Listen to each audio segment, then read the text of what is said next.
Bien, alors, sur ces propos décapants, mesdames et messieurs, vous avez sans doute, après avoir entendu tout ce que vous venez d'entendre, des questions à poser à nos intervenants ou des réflexions à émettre devant cette assemblée. Je vais vers vous, il suffit de lever la main, je vais vers vous le plus vite possible avec un micro et vous présentez une question. Il faut essayer d'être lapidaire pour donner le maximum de temps à tout le monde.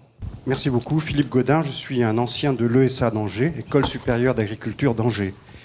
Monsieur le dernier intervenant, monsieur Maximilien Rouher, est-ce que vous envisageriez une seconde d'être vous-même agriculteur après ce que vous nous avez dit? Il y a beaucoup de choses que j'envisagerais. Sous certaines conditions, oui, très certainement. Très certainement. Ce qui intéresse notre interlocuteur, c'est sous quelles conditions?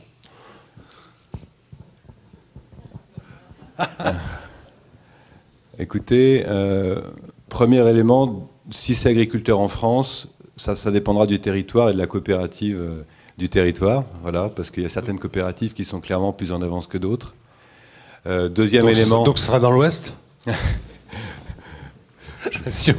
Voilà, mais c'est très important parce que... voilà. Deuxième élément, au-delà de cet aspect, mais qui est très structurant, je dirais, ça dépendra de mon capital d'origine, c'est-à-dire que si je pars pauvre comme Job, j'aurai du mal. Si je suis fils d'agriculteur avec un certain territoire, donc un certain actif, si j'ai cet actif, mettons l'agriculteur moyen de Terrena, que je connais un peu, que je suis sur un territoire, mettons par exemple celui de Terrena, puisque c'est Terrena qui a lancé Terrenal et la EI notamment, oui. Oui, plus que oui. Avec la vision du monde que j'en ai aujourd'hui, plus que oui. Dépêchez-vous, parce qu'il y a de la place à prendre. Hein. Il y a plein de gens qui s'en vont aujourd'hui. Je sais. Voilà. Je sais, mais vous savez, je fais partie de ces gens qui considèrent que les gens qui s'en vont sont épuisés parce qu'ils sont foulés du pied par quantité d'acteurs.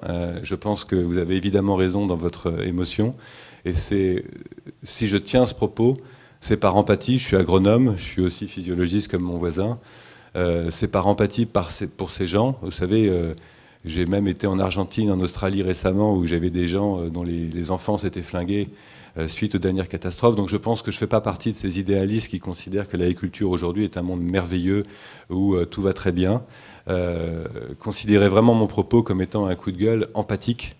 Je suis outré, absolument outré par le mépris dans lequel la profession est aujourd'hui. Je me considère personnellement comme totalement partie prenante de ce monde dans lequel j'ai passé quand même quelques mois à minima. Enfin voilà mon sujet, monsieur. Donc ne considérez certainement pas mon propos comme une leçon, un donneur de leçons d'un petit bourgeois parisien qui s'offrirait le luxe de parler du haut de son... Personne ne vous demande de vous confesser, monsieur. Non. La deuxième question que je voudrais vous poser, c'est vous avez parlé de private equity. Qui croyez-vous qui aujourd'hui met du capital dans l'agriculture? Première question de deuxième question. Et deuxième question concernant vos investissements. De quoi s'agit-il? S'agit-il des investissements dans le foncier, autrement dit de captage de la rente qu'il peut y avoir quelque part? Ou s'agit-il d'autre chose qui correspond au capital d'exploitation que nous souhaitons avoir dans l'agriculture économiquement intensive? Alors, je vais donner un exemple très concret d'une de nos participations, qui est aussi adhérente de l'association AEI. Donc nous avons récemment, à travers le fonds d'investissement, racheté la société Goemar, dont Paul Herry, directeur marketing, est dans la salle. C'est une société qui existe depuis bientôt 30 ans, dont la technologie consiste, de manière assez schématique, parce que ce n'est pas l'objet ici, à proposer des compléments aux produits phytosanitaires, des compléments qui vont améliorer la physioactivation, donc le pompage des nutriments par les racines d'une part, et d'autre part pour d'autres produits qui vont renforcer le système immunitaire de la plante, un petit peu à l'instar de ce qu'évoquait Michel Griffon tout à l'heure quand il parlait de l'éthylène lors de la piqûre des insectes. Il existe aujourd'hui un certain nombre de technologies à l'instar de celle-ci. La liste en est longue, ce n'est pas l'objet ici. En termes de référence, puisque vous me mettez au pied du mur, je cite Goemar, ce n'est pas l'objet d'en faire la promotion, mais sachez qu'il existe aujourd'hui des technologies comme celle-ci qui, depuis 30 ans, ont démontré, vaille qui vaille, leur pertinence sous certaines conditions pour améliorer la marge brute de l'exploitation, réduire la toxicité pour l'exploitant agricole comme pour les produits en termes de résidus, et qui sont aujourd'hui malheureusement très largement minoritaires dans les technologies exploitées par les exploitations, pour des raisons diverses et variées qui ne sont peut-être pas l'objet ici. Alors, pour être le gardien un petit peu de la question qui est posée, et puis je vous laisse la parole, Hubert Garot, qu'est-ce qui peut être financé concrètement? Alors, vous avez déjà écarté l'idée de la terre, parce que c'est spéculatif, mais c'est pas ça que vous recherchez. C'est l'aide à l'exploitation, et pas simplement à des entreprises qui sont autour et qui vont permettre aux exploitations de faire des choses moins chères, mieux. Donc dans l'investissement, vous avez un élément structurant qui est soit sur des actifs, soit sur des entreprises et des technologies. Donc la question des actifs, ça peut évidemment être le foncier qui a été évoqué, pur et simple. Et à côté du foncier, vous avez aussi les exploitations agricoles. Alors, 2 exemples. Ça a été évoqué avec l'entreprise coréenne qui a pris du foncier en Madagascar, d'autres entreprises saoudiennes. Donc ça, c'est un modèle économique. Je ne le discute pas. Un deuxième modèle économique, c'est celui des entreprises allemandes ou des entreprises type Bedbege, la Agro-Génération, qui vont investir dans des avec Champagne Céréales, qui vont investir dans des territoires comme l'Ukraine ou la Russie. Ça, c'est toujours pour l'actif. C'est faisable, c'est possible. Moi, j'avais appris ça quand j'étais aux États-Unis il y a quelque temps. C'était les Américains du Nord qui investissaient dans des fonds d'actifs, donc où ils achetaient des exploitations agricoles au Brésil pour copier-coller un modèle qui n'a rien d'agriculture écologiquement intensive, mais qui était simplement utiliser les meilleures technologies industrielles du Nord pour aller faire du ROI dans les pays du Sud, et qui est très largement débattu comme ayant prouvé ses limites jusqu'à aujourd'hui. Donc ça, c'est la patate actif.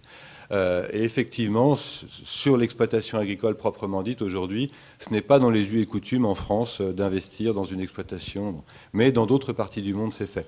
Dans la deuxième partie structurante de l'investissement en capital, il y a tout ce qui est technologie, c'est-à-dire PME technologiques qui vont être les technologies de l'AEI ou autres appellations. Et là, ça peut être les technologies phyto-like, comme Goemar, ça peut être les technologies de mécanisation, les sulky-like, ça peut être des technologies sur les semences, ça peut être des technologies sur... bon, la liste est infinie. À défaut d'acheter des bineuses géopositionnables, fabriquer des bineuses géopositionnables, moins chères. Exactement. Voilà. Si vous travaillez sur les menus pailles, enfin, si vous imaginez par exemple récupérer les menus pailles, aujourd'hui, ou en tout cas hier, le petit bout de ferraille qu'on rajoutait derrière la moisse-batte n'existait pas. Il a fallu le concevoir, il a fallu le développer, il a fallu investir, puis le vendre. Bon, voilà les 2 grosses patates, les actifs ou les technologies. Aujourd'hui, massivement, c'est plutôt sur les actifs et notamment le foncier, parce qu'évidemment, un financier comprend très très bien, sans être sans déballer ma vie. Je me souviens très bien, il y a 10 ans, d'être allé au Cambodge, puisque mon père y vit, d'avoir vu des centaines et des centaines d'hectares sous clôture, bétonnés, au bord de la mer ou à l'intérieur des terres, et rien derrière. Et je me souviens d'avoir demandé à mon père qui y vit, mais qu'est-ce que c'est que ce truc ? Il m'a dit, oh, ça, ce sont les Chinois.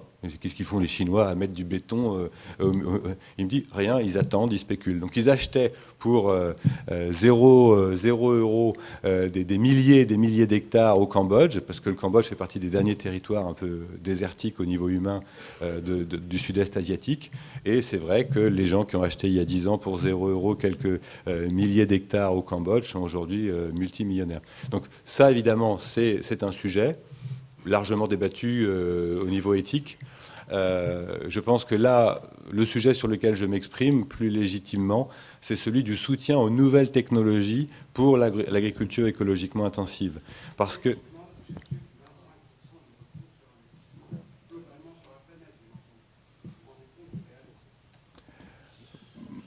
écoutez, si au passage tout le monde s'en sort, moi je sais pas, je vais pas vous donner les chiffres, Mais non, mais là on tombe sur un débat dogmatique, c'est toujours intéressant, mais je pense que c'est pas le cœur de l'agriculture écologiquement intensive. Bon, de toute façon, pas mon propos. Et puis on a bien vu le ressort. Alors parfait. Monsieur Garot, vous vouliez ajouter quelque chose? Ce que je voudrais rajouter à la question qui investit. Moi, je suis témoin de signaux qui fait qu'on est au capital d'une start-up du Grenelle. Et au capital du start-up du Grenelle, aujourd'hui, il n'y a que des financiers, à l'exception de nous qui sommes un industriel. Donc, quelque part, les metteurs en marché de cette... Ça, c'est le premier. Et deuxième, c'est aujourd'hui sur la méthanisation. Quand je vois les groupes qui s'intéressent à la méthanisation, ils ne sont pas issus du monde agricole. Est-ce qu'on va encore se faire déposséder de cette possibilité de retirer de l'économie de ça? Et l'erreur qu'on a fait de ne pas aller dans la distribution des produits, ne le renouvelons pas dans l'évolution qui se présente devant nous. Merci. Alors, autre question.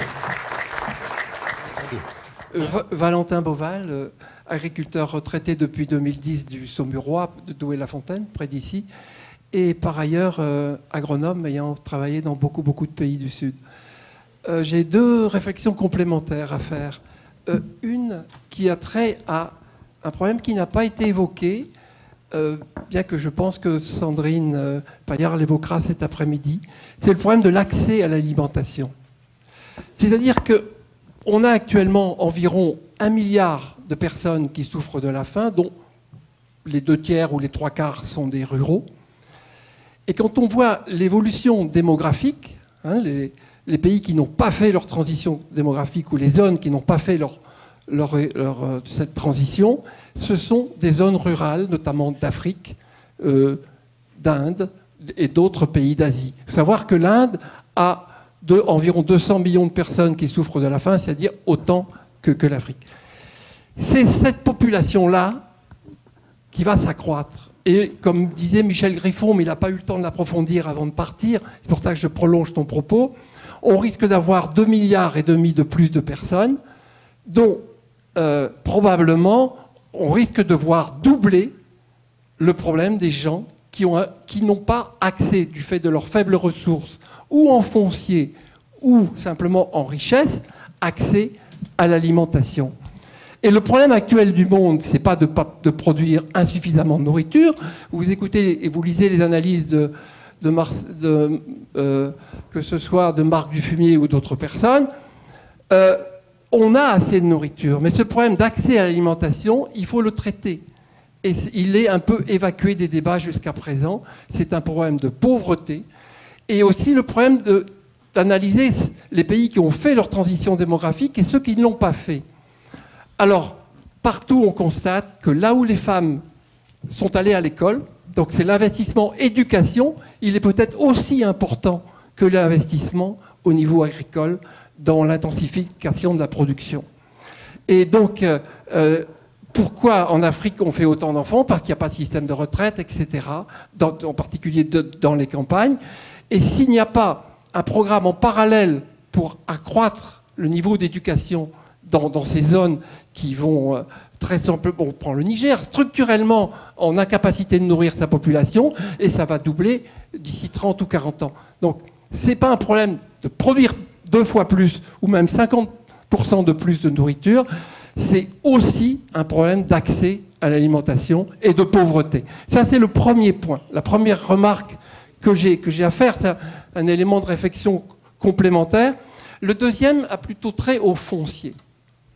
On n'a pas évoqué suffisamment en détail ce problème. Simplement, je vais rappeler les résultats d'une étude Opéra qui a été faite en 2010, une étude d'un bureau d'études universitaire allemand qui étudie la capacité de l'Europe à nourrir sa population.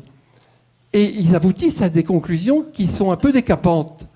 C'est-à-dire que l'Union européenne, en presque 500 millions de personnes, en fait, si on fait le bilan des exportations et importations agricoles de l'Europe, elle a besoin actuellement, dans le contexte actuel, d'environ de 35 millions d'hectares supplémentaires exploités au sud, en près de 20 millions pour ce qui a été dit précédemment par M. Bévillard, c'est-à-dire pour importer du soja, pour notre modèle alimentaire essentiellement à base de viande, mais aussi pour importer des huiles. Et là, ça nous entraîne dans un débat, et je partage les conclusions sur ce plan de l'étude Opéra, c'est qu'à chaque fois qu'on met 1 hectare de colza ou de tournesol ou de betterave ou de maïs en agrocarburant, à chaque fois que l'on fait ça, en fait, on accroît notre empreinte foncière et notre concurrence avec les autres agriculteurs du monde, et on est un peu indirectement accapareur de terre. Et donc, il y a un gros débat à faire. Effectivement, les riches du monde auront l'argent pour leurs agrocarburants, mais par contre, on risque de prélever de plus en plus de terres qui vont être prélevées surtout sur les petits paysanats, 2,5 milliards de personnes, hein, selon les chiffres en zone rurale dans les pays pauvres, qui n'ont pas accès à l'alimentation et au risque de priver le foncier. Donc ce n'est pas tellement un problème de produire plus, évidemment c'est un problème de produire mieux, je partage tout à fait les objectifs de l'AEI, mais ces 2 points-là que je viens d'évoquer, bon, je pense que certains d'entre vous les aborderont dans les carrefours, mais je pense qu'on ne doit pas les sous-estimer.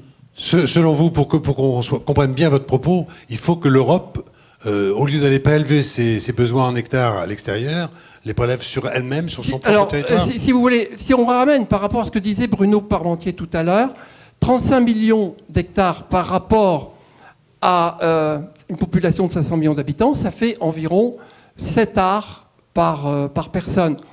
Sachant que la disponibilité actuelle en terre par habitant dans le monde, avec à peu près les 7 milliards où on est actuellement, c'est 25 ares, comme l'a dit Bruno tout à l'heure, et on va aller dans le futur vers 16 ares. Donc, que nous, l'Europe, nous prélevions 7 ares à l'extérieur, ça pose des questions, donc ça remet en cause... Il vaudrait mieux les prélever chez nous. Il faudrait mieux changer notre modèle alimentaire en partie, et puis se dire que, par exemple, les agrocarburants, c'est pas du tout une voie réaliste, une voie sage, quand on voit les problèmes nutritionnels dans le monde. Et ça nous dit aussi qu'il faudrait que nos systèmes arrêtent d'être déséquilibrés comme ils le sont actuellement. On importe 60 à 70% de nos protéines végétales.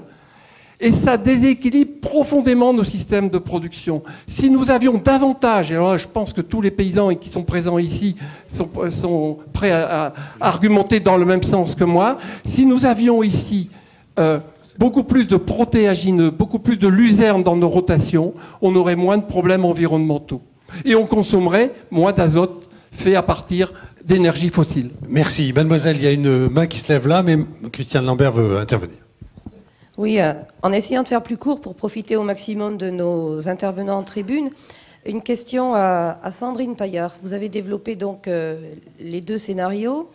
À la question lequel vous paraît le plus plausible, vous n'avez pas répondu, mais Michel Griffon a esquissé une réponse en disant que le New Deal était peut-être au milieu.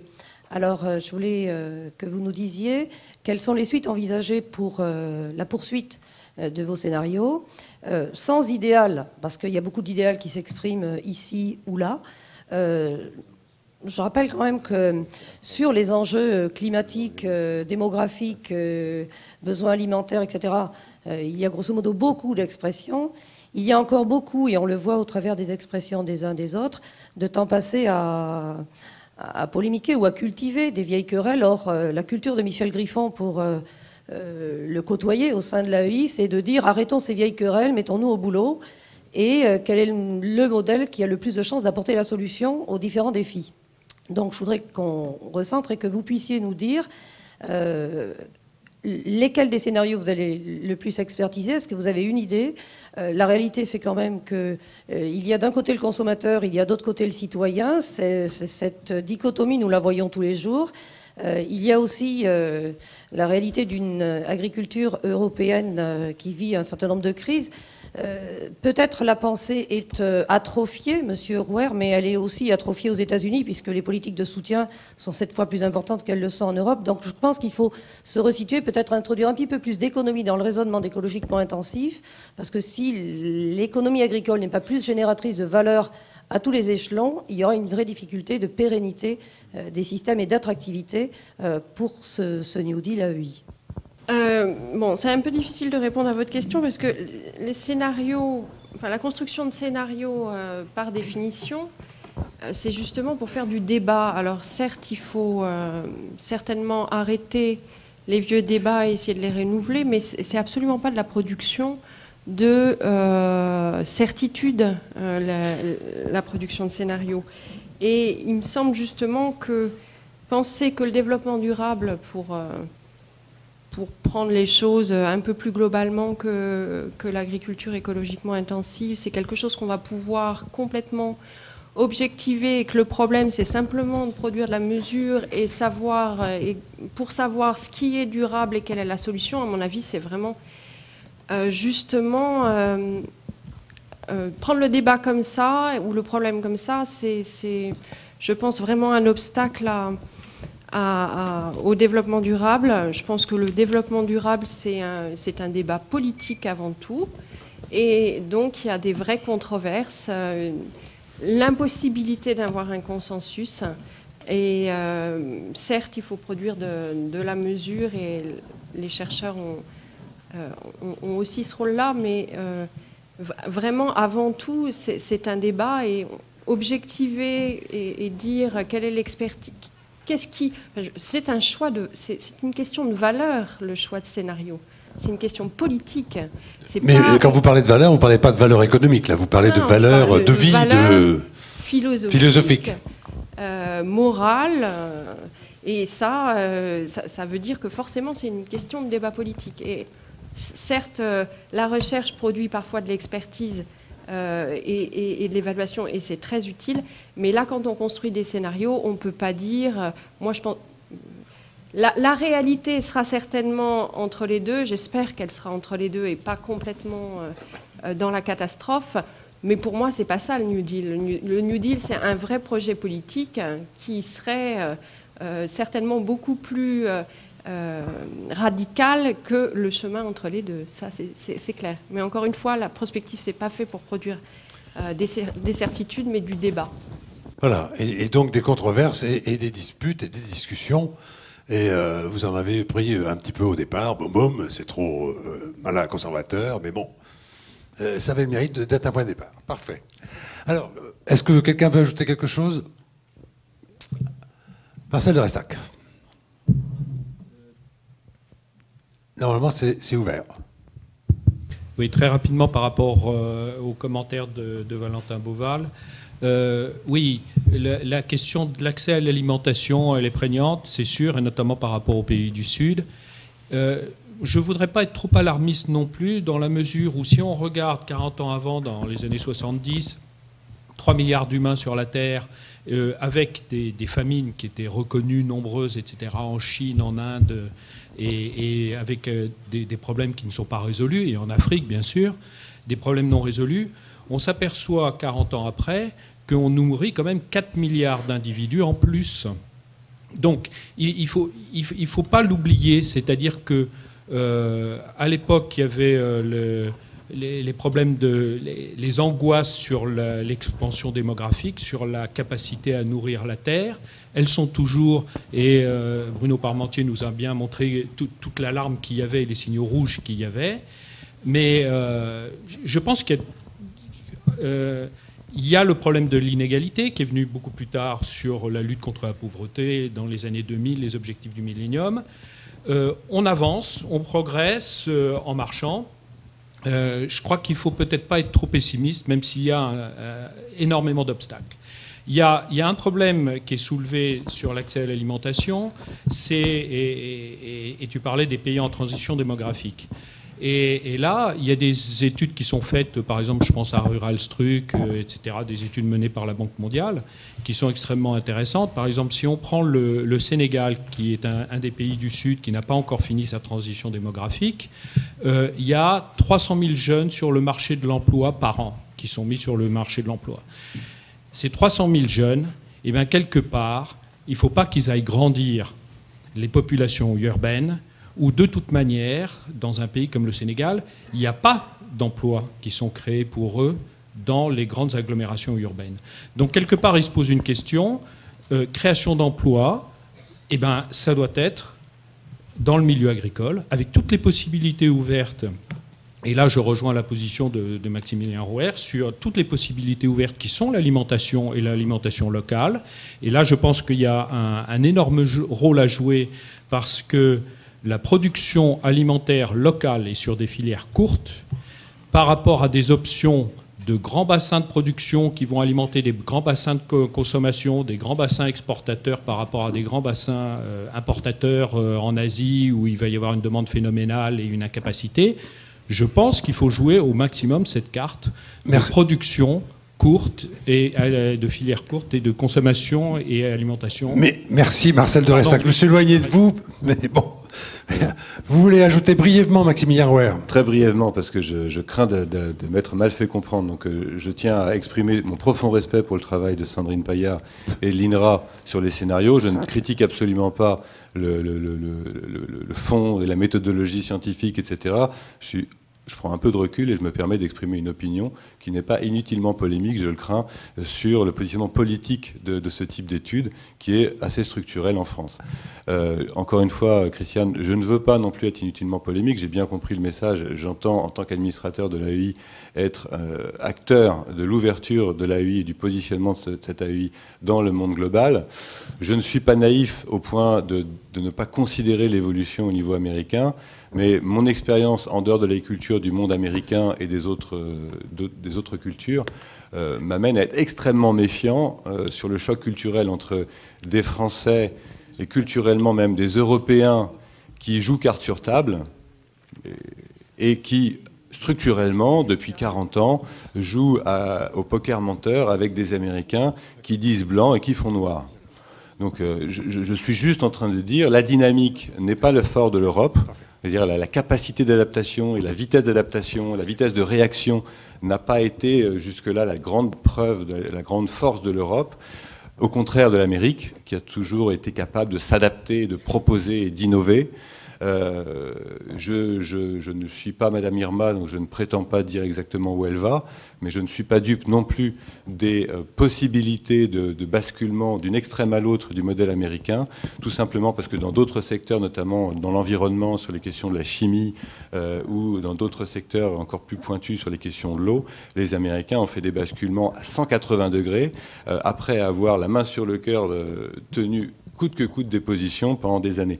Donc voilà, moi je ne veux pas prétendre être inutilement polémique, et mon mot de la fin, pour reboucler avec Hubert Garot et sur les 25%, le vrai sujet aujourd'hui, c'est pas tant c'est pas les 25%, c'est est-ce qu'il y a un partage de la valeur équitable entre les différents acteurs de la chaîne de valeur. Et évidemment, aujourd'hui, l'agriculteur est le grand spolié du sujet de la création de valeur agricole. C'est-à-dire, je ne veux pas raconter d'histoire, et je ne suis pas là pour défendre une industrie financière qui honteusement s'en met plein les poches, que ce soit en agriculture ou ailleurs.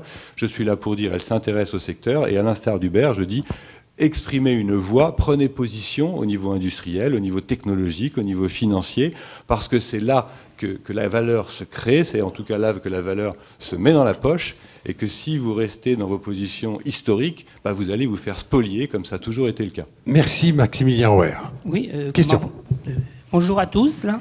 Je suis administrateur de Biozone, la foire bio de Mur de Bretagne, et nous avions invité le commissaire européen à l'agriculture, M. Dacian Ciolos, et je suis content que mon collègue m'ait parlé de Marc Dufumier, parce que nous avions prévu 2 forums, l'un avec Marc Dufumier, et qui avait parlé des 700 ou 800 millions de personnes qui devaient quitter l'agriculture dans l'Asie, par exemple, si on maintenait le modèle agricole actuel.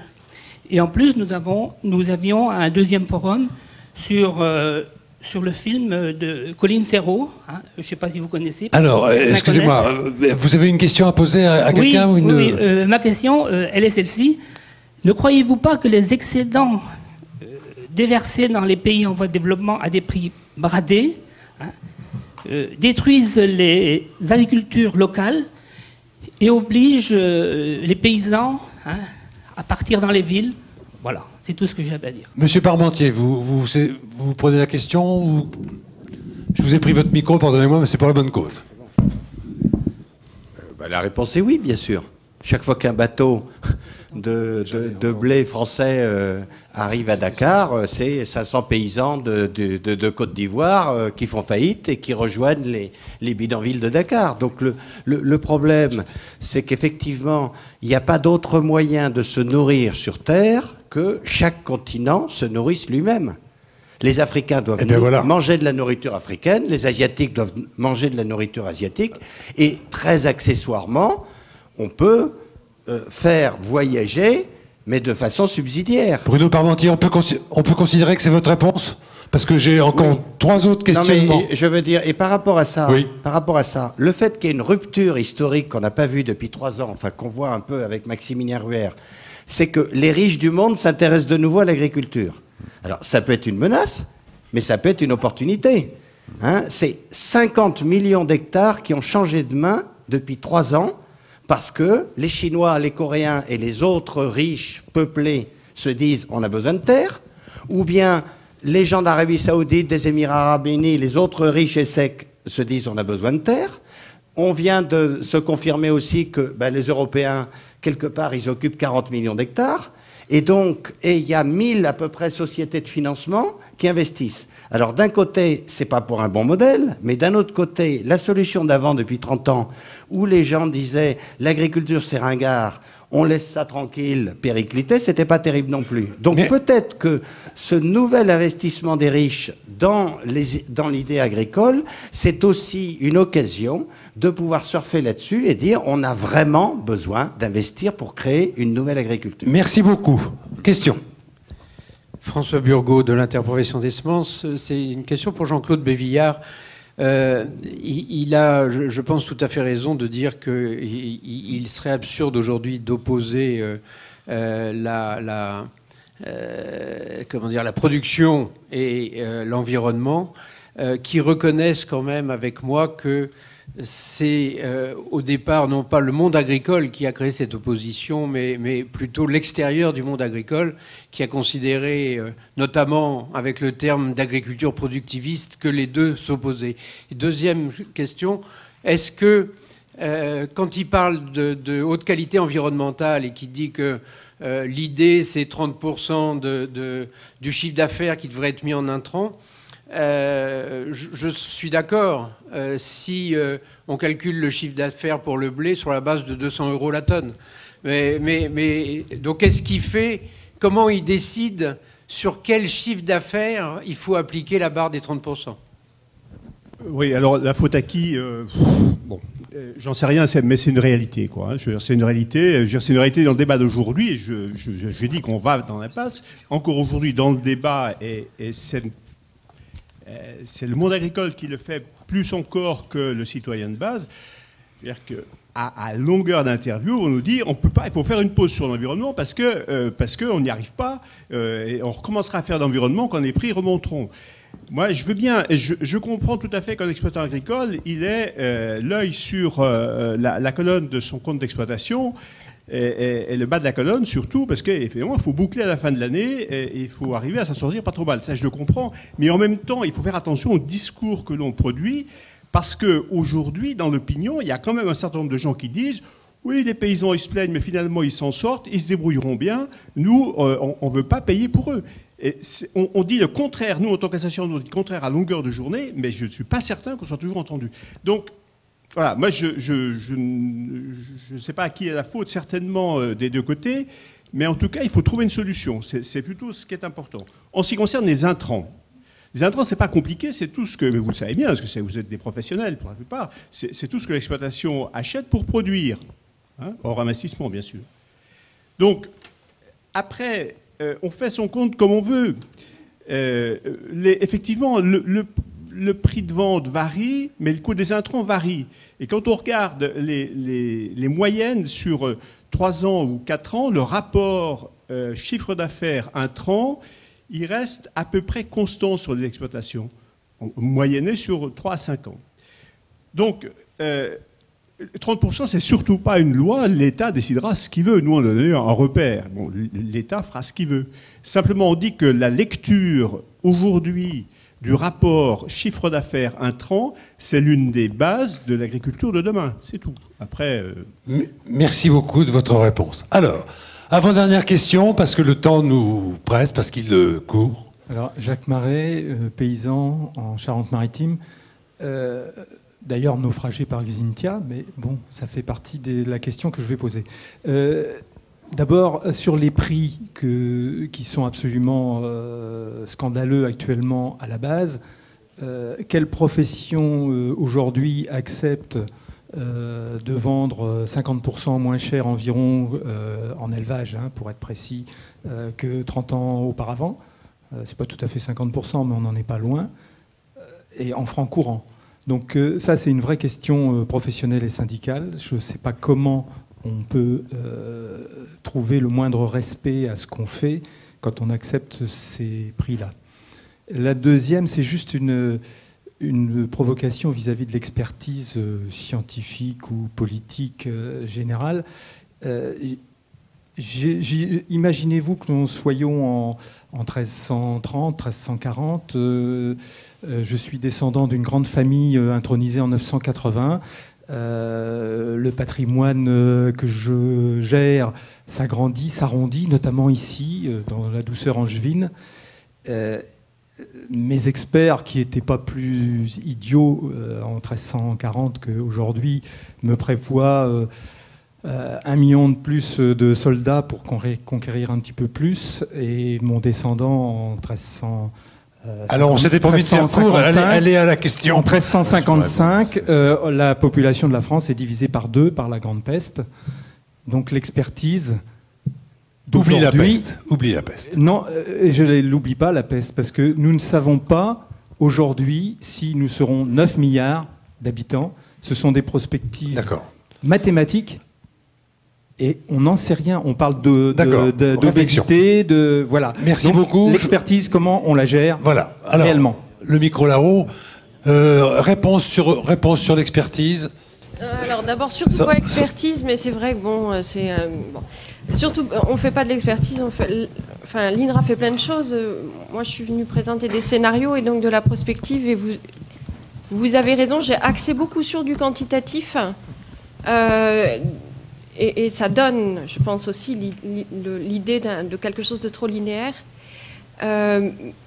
Évidemment que tout est incertain, mais pourquoi on fait ça? On fait ça parce qu'on se dit, comme les pères de la prospective après la guerre se disaient, le futur, c'est le domaine de l'incertain, c'est le domaine de la liberté et c'est le domaine de l'action. C'est-à-dire que pour agir et changer les choses, il faut envisager le futur.